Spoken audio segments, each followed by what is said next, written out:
नमस्कार, news India देख रहे हैं आप। आपके साथ मैं हूं चारुल शर्मा। नमस्कार, मैं कुंदन जब्यार। इस वक्त की बड़ी खबर से बुलेटिन की शुरुआत करते हैं। वाराणसी में दरअसल बड़ी साजिश नाकाम हुई है। काशी विश्वनाथ से पकड़े गए 3 संदिग्ध और काशी विश्वनाथ के बाहर से इनकी गिरफ्तारी हुई है। काशी विश्वनाथ के गेट नंबर 4 से इनकी गिरफ्तारी हुई है।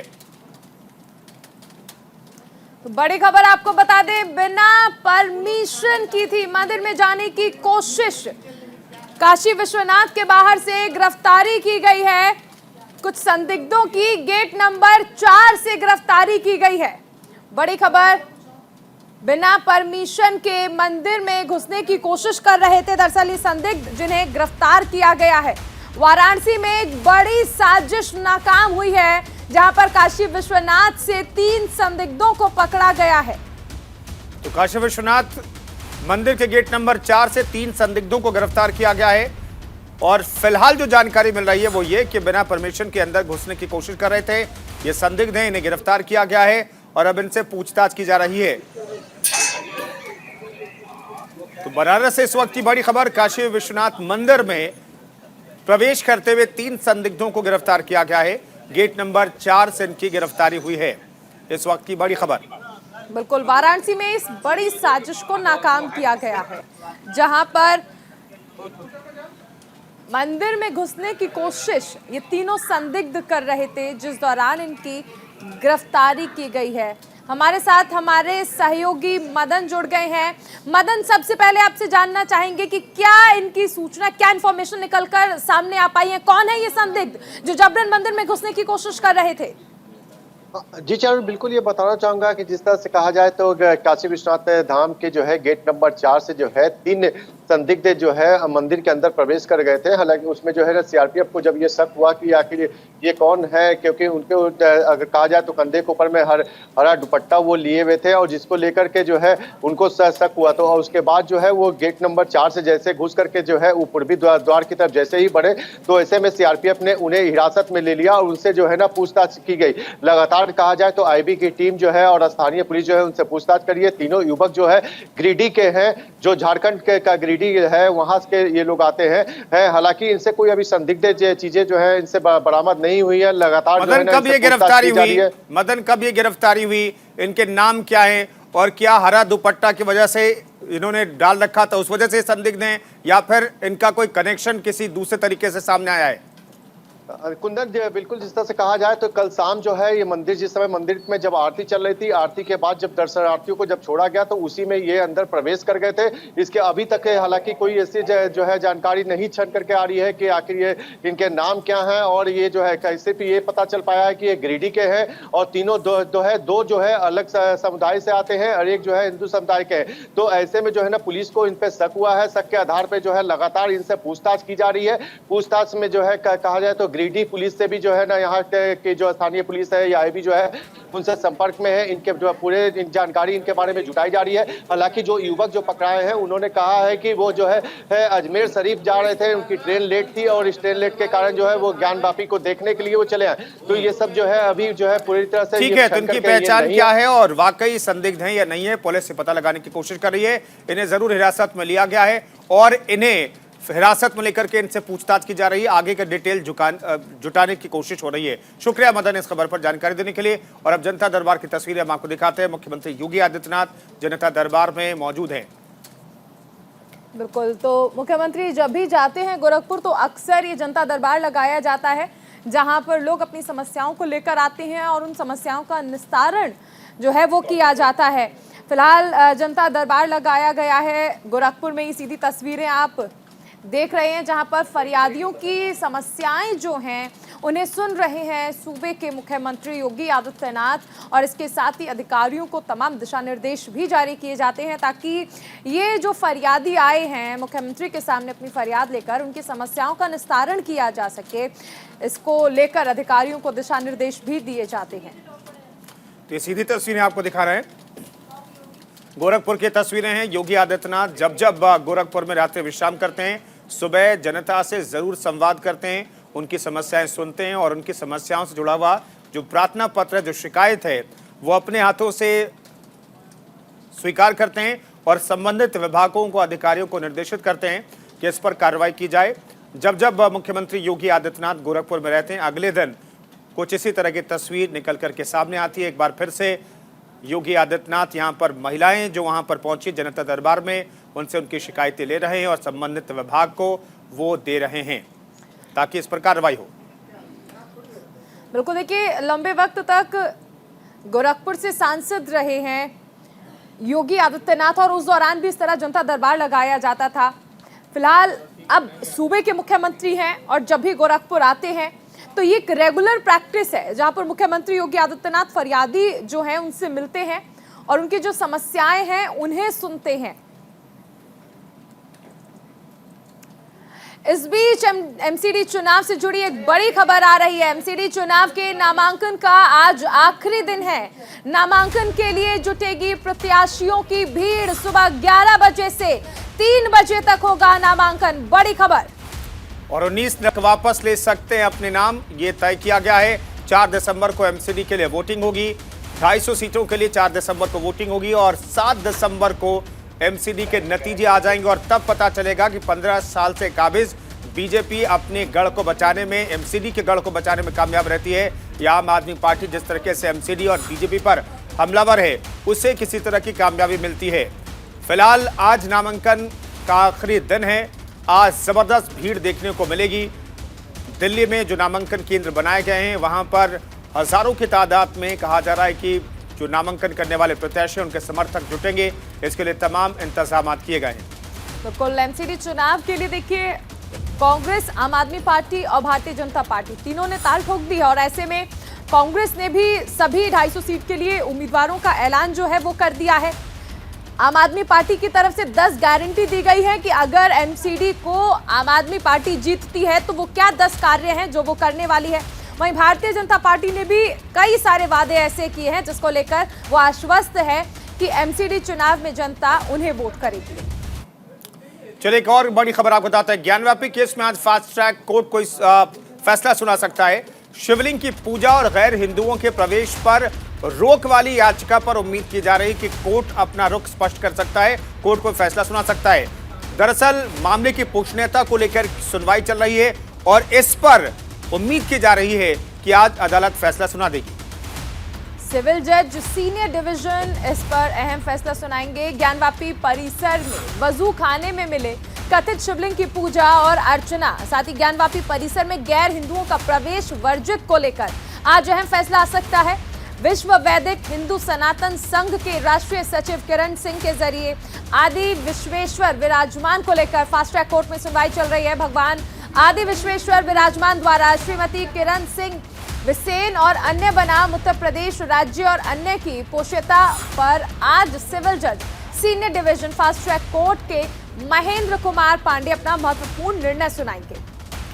मुस्लिम पक्ष के वकील तौहीद खान ने हालांकि कहा है कि जिला जज की अदालत में श्रृंगार गौरी मामला नियमित रूप से सुना जा रहा है, जबकि इस केस में ज्ञानवापी मस्जिद के टाइटल को लेकर ये केस है, इसलिए उन्हें पूरी उम्मीद है कि मुकदमा अदालत खारिज कर देगी। देखिए कई मायनों में आज अहम सुनवाई है ज्ञानवापी मामले पर।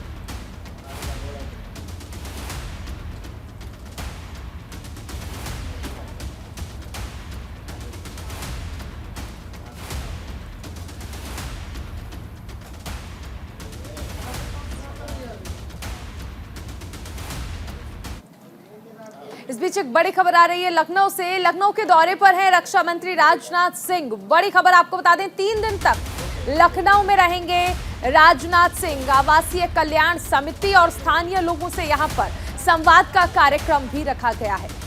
तो आज शाम 5 बजे लखनऊ पहुंचेंगे देश के रक्षा मंत्री और स्थानीय सांसद राजनाथ सिंह। रात 8:30 बजे याहियागंज गुरुद्वारा जाकर मत्था भी टेकेंगे। शाम 5 बजे लखनऊ एयरपोर्ट पहुंचेंगे राजनाथ सिंह। रक्षा मंत्री राजनाथ सिंह आज से यूपी की राजधानी लखनऊ की 3 दिवसीय यात्रा पर है। अपने 3 दिन के दौरे के दौरान राजनाथ सिंह महानगर विस्तार स्थित B49 पार्क में आवासीय कल्याण समिति और स्थानीय लोगों से संवाद करेंगे। मंगलवार को 3:30 बजे ऐशबाग वार्ड सुदर्शनपुरी बस्ती में धानुक समाज के साथ संवाद करेंगे और उसके बाद शाम 4:30 बजे क्षत्रिय लॉन राजाजीपुरम में राजाजीपुरम आवासीय कल्याण समिति से भेंट कर संवाद करेंगे। जनसंवाद कार्यक्रम के बाद शाम 5:30 बजे दिलकुशा आवास के लिए रवाना होंगे और रात 8:30 बजे याहियागंज गुरुद्वारा जाकर मत्था टेकेंगे। गुरुद्वारे से दिलकुशा आवास जाएंगे। 16 नवंबर को सुबह 11:30 बजे कन्हैया माधवपुर वार्ड के अंतर्गत भुबर गांव में स्थानीय लोगों से भेंट कर संवाद करेंगे और उसके बाद 12:30 बजे आलमनगर सैटेलाइट रेलवे स्टेशन पर पहुंचेंगे और वहां चल रहे निर्माण कार्य का निरीक्षण भी करेंगे रक्षा मंत्री राजनाथ सिंह। और स्टेशन निरीक्षण के बाद केसरी खेड़ा वार्ड अध्यक्ष जसवीर सिंह का हालचाल जानने पहुंचेंगे, चूंकि वो अस्वस्थ हैं, और उसके बाद वो दिल्ली रवाना हो जाएंगे। देखिए 3 दिवसीय दौरे पर हैं रक्षा मंत्री राजनाथ सिंह लखनऊ के, और इस दौरान उनके क्या कार्यक्रम रहने वाले हैं वो भी हमने आपको बताया। और एक बड़ी खबर आपको बताते हैं मैनपुरी उपचुनाव से जुड़ी हुई। मैनपुरी में डिंपल यादव आज करेंगी नॉमिनेशन। मुलायम सिंह यादव के निधन से सीट खाली हुई है और इस सीट पर उनकी बहू आज नामांकन पर्चा दाखिल करेंगी। डिंपल यादव आज नामांकन पर्चा दाखिल करेंगी। बिल्कुल, एसपी ने डिंपल यादव को उम्मीदवार बनाया है। समाजवादी पार्टी के संरक्षक मुलायम सिंह यादव की परंपरागत सीट मैनपुरी से डिंपल यादव आज नामांकन करेंगे और इसके लिए रविवार को सैफई आवास पर राष्ट्रीय अध्यक्ष अखिलेश यादव ने पदाधिकारियों के साथ मंथन किया। चुनाव की तैयारियों के सिलसिले में अखिलेश यादव शनिवार शाम सैफई पहुंच गए थे। रविवार को आवास पर वरिष्ठ नेताओं और पदाधिकारियों के साथ बैठक की और करीब 3 घंटे तक चली बैठक के बाद उपचुनाव के लिए पार्टी प्रत्याशी डिंपल यादव को नामांकन कराने का निर्णय लिया। बैठक में भारी मतों से चुनाव जीतने की रणनीति भी बनाई गई है और इसके लिए भी पदाधिकारियों को अलग अलग जिम्मेदारियां दी गई हैं।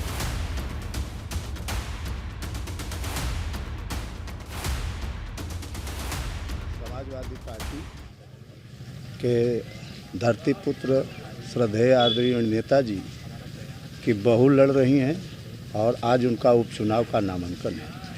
और भारतीय नारी और समाजवादी पार्टी के नीति और नियत और महिला उत्थान की सशक्तिकरण, समाजवादी की महिला संगठन की सैफई ही नहीं, सैफई का नाम पूरे हिंदुस्तान और विश्व में एक नारी सशक्तिकरण, भारतीय लोकतंत्र में जो आस्था की एक पहचान है। श्रीमती डिंपल जी लड़ रही हैं, आज नामांकन है। उनके नामांकन में मैं यहाँ पहुँचा हूँ। इनके सामने किसी की लड़ाई नहीं है। विपक्षी पार्टियाँ जो सत्ता में हैं वो चुनाव आयोग, माननीय उच्चतम न्यायालय और शासनिक प्रशासनिक और एक जातीय हिंसा के रूप में जो उपचुनाव का रूप अगर जिला प्रशासन, शासन और केंद्र सरकार और भाजपा की सरकार करेगी तो उसका मुंह तोड़ जवाब समाजवादी साथी यहाँ देंगे। तो डिंपल यादव आज नामांकन करने वाली हैं। इस बीच गुजरात विधानसभा चुनाव से जुड़ी एक बड़ी खबर आपको बता दें। प्रत्याशियों के नामांकन भरने का आज आखिरी दिन है। गृह राज्य मंत्री हर्ष संघवी आज नामांकन भरने वाले हैं। सुबह 10:30 बजे नामांकन करेंगे। सूरत के कई सीट पर अभी तक नहीं भरे गए हैं नामांकन और आज आखिरी दिन है नामांकन का। और इन सब के बीच वीवीआईपी की बात करें तो गृह राज्य मंत्री हर्ष संघवी आज अपना नामांकन पर्चा दाखिल करेंगे। सुबह 10:30 बजे नामांकन पर्चा दाखिल करेंगे। इसके लिए तैयारियां कर ली गई हैं। गुजरात में 2 चरणों में देखिए चुनाव होना है और ऐसे में सबसे अहम चीज है कि हर पार्टी जीत के लिए तमाम तैयारियां कर रही है, लेकिन सबसे बड़ी चुनौती और जिम्मेदारी भारतीय जनता पार्टी के पास है, क्योंकि उन्हें सत्ता में काबिज रहना है। आम आदमी पार्टी ने भी ताल ठोकी है, कांग्रेस भी साइलेंट कैंपेनिंग में लगी हुई है, लेकिन जनता किससे आशीर्वाद देगी ये वक्त बताएगा। और अब खबर बिहार से जुड़ी हुई। नितिन गडकरी दरअसल आज बिहार के दौरे पर रहेंगे और बड़ी सौगात देंगे बिहार को। सोन नदी पर बन रहे पुल की आधारशिला रखेंगे केंद्रीय मंत्री नितिन गडकरी। झारखंड और बिहार को ये पुल जोड़ेगा, जो पंडुका पुल कहा जाएगा। 200 किलोमीटर की दूरी घटकर महज 2 किलोमीटर रह जाएगी जब ये पुल बन जाएगा।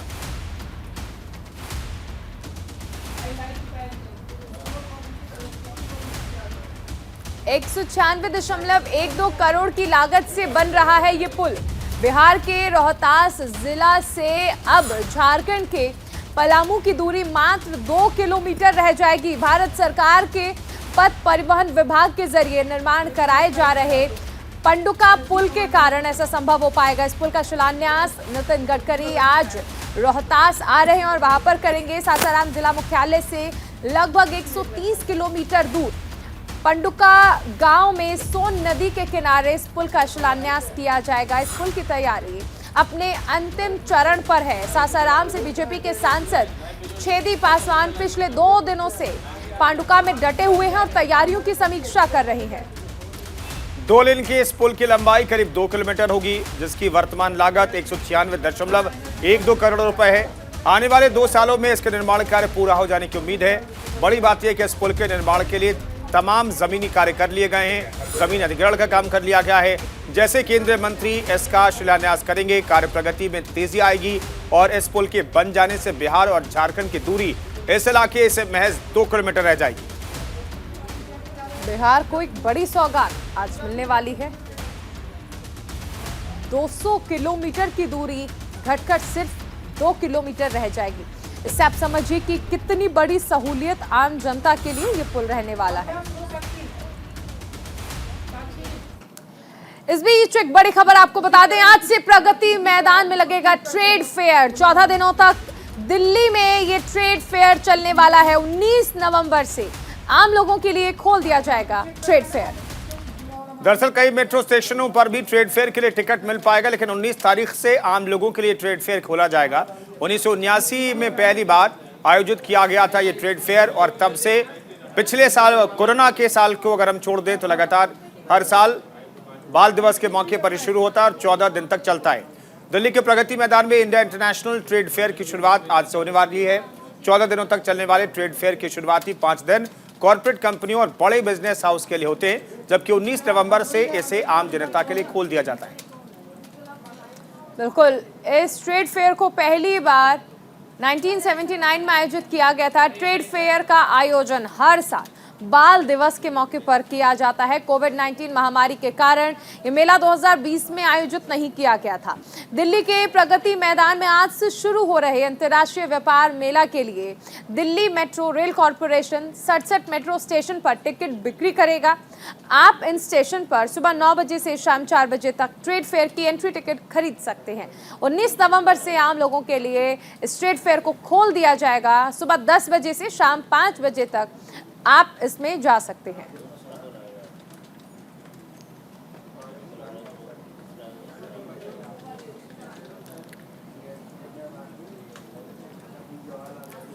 और अब खबर यूपी के हरदोई से। बीजेपी नेता और पूर्व मंत्री के घर छापेमारी की गई है और मिलावटी खाद यहां से बरामद किया गया है। छापेमारी में मिलावटी खाद बरामद किया है। पूर्व मंत्री की कोठी में छापेमारी की गई है और सिटी मजिस्ट्रेट और कृषि विभाग की टीम ने यह कार्रवाई की है। फेरस सल्फेट, सफेद सीमेंट पाउडर जब्त किया गया है। पूर्व मंत्री के पोते समेत 5 लोगों पर केस भी दर्ज हुआ है। बिल्कुल, तो यूपी के हरदोई में कृषि विभाग की टीम ने बीजेपी के वरिष्ठ नेता और पूर्व मंत्री स्वर्गीय शारदा भक्त सिंह की कोठी से मिलावटी खाद बनाने का खुलासा किया है। सिटी मजिस्ट्रेट सदानंद गुप्ता के नेतृत्व में कृषि विभाग की टीम ने छापेमारी के दौरान भारी मात्रा में मिलावटी खाद बरामद की। टीम ने काला दानेदार, सफेद महीन दानेदार, फेरस सल्फेट और सफेद सीमेंट पाउडर भी बरामद किया है और इस पूरे मामले में पूर्व मंत्री के पोते समेत 5 लोगों के खिलाफ शहर कोतवाली में कई धाराओं में मामला दर्ज किया गया है और आगे की जांच जो है वो शुरू कर दी गई है। देर रात हुई छापेमारी से इलाके में काफी हलचल बढ़ गई है।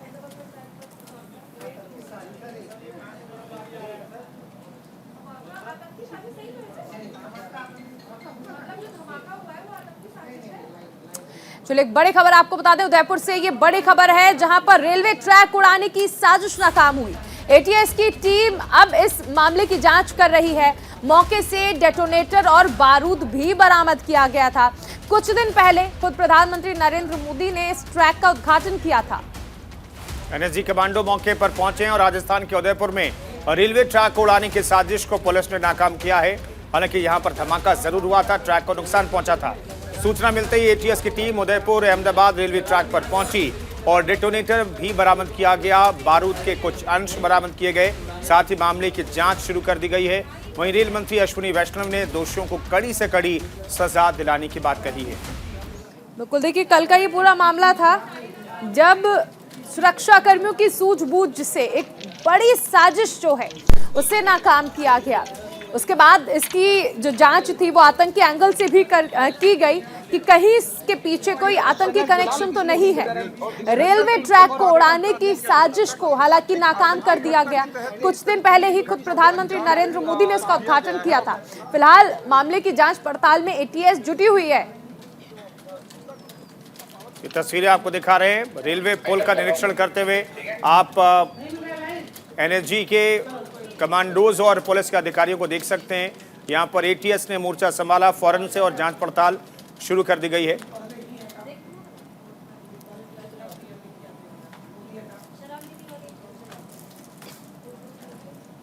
तो उदयपुर में इस बड़ी साजिश को नाकाम किया है एटीएस। हालांकि अभी भी जांच कर रही है और रेल मंत्री अश्विनी वैष्णव की ओर से कहा गया है कि किसी भी दोषी को बख्शा नहीं जाएगा। फिलहाल इस बुलेटिन में इतना ही, रुकेंगे एक छोटे से ब्रेक के लिए, लेकिन तमाम अहम खबरों को जानने के लिए आप बने रहिए न्यूज़ इंडिया के साथ।